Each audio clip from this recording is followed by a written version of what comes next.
இன்றைக்கி எங்கள் குலதெய்வ கோயில் கொரலம்பட்டியில் சவடம்மா கோயிலுக்கு போயிருந்தோம்.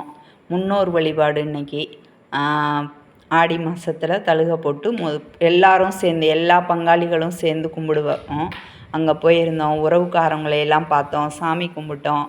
அங்கே போனால் அந்த குரூப் 4 எக்ஸாம் பற்றி எல்லாம் பேசுனாங்க பிள்ளைங்க, எங்கள் உறவுக்கார பிள்ளைங்க எழுதுகிறவங்க. ரொம்ப கஷ்டமாக இருந்துச்சு.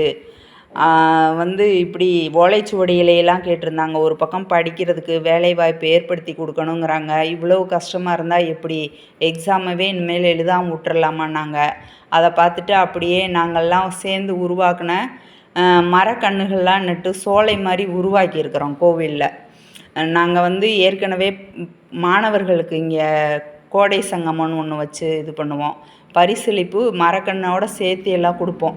அப்போது எங்கள் வீட்டுக்காரரோட கோவிலுக்கு மரக்கண்ணெல்லாம் கொடுத்தோம். அப்புறம் எங்கள் கோவிலில் எனக்கு நன்கொடை கேட்டாங்க. சரி, நாங்கள் மரக்கண்ணாக வாங்கி கொடுக்குறோனோ அதுக்குரிய பணத்தை கொடுத்தோம். அப்புறம் கோவில் நிர்வாகம் எல்லாரும் சேர்ந்து நூற்றுக்கணக்கான நாவல் மரங்கள் எல்லாம் வச்சுருக்குறோம். அது சரி, வந்தமே மரமெல்லாம் எப்படி இருக்குன்னு பார்க்கலாம் அப்படின்னு சொல்லி போனோம். இது சீசன் வேறு, நாவல் மரம் சீசன் பழம்.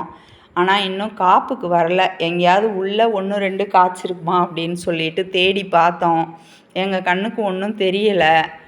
சரி, நல்லா செழிப்பாக இருக்குது, அடுத்த வருஷம் பலன் கொடுக்கும் அப்படின்னு பார்த்தோம். ஒவ்வொருத்தவங்களும் இந்த மாதிரி அவங்கவுங்க போகிற இடத்துல, வழிபடுற இடத்துல, பள்ளிக்கூடங்களில் கிடைக்கிற இடத்துல எல்லாம் கொஞ்சம் மரக்கண்ணெல்லாம் வச்சு வளர்த்தோம்னா நல்லாயிருக்கும்.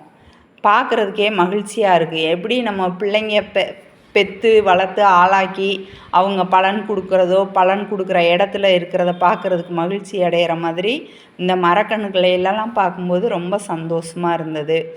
சரி, நான் அடுத்த வருஷம் வரும்போதாவது காய் இருக்குமா அப்படின்னு சொல்லிட்டு தேடி தேடி பார்த்தோம். ஒன்றும் கிடைக்கல.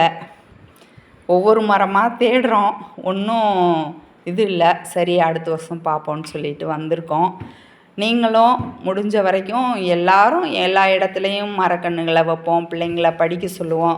உண்மையிலையுமே குலதெய்வ கோயிலுக்கு போகும்போது ஒருத்தர் பார்த்து நல்லா இருக்கீங்களா, என்ன பண்ணுறீங்க, நாங்கள் இது பண்ணுறோம் அப்படின்னு பேசிக்குவோம்ல. அதுக்கான ஒரு வாய்ப்பாக இருந்த மாதிரியே இருந்துச்சு. நல்லா இருந்தது, சந்தோஷமாக மகிழ்ச்சியாக இருந்தது.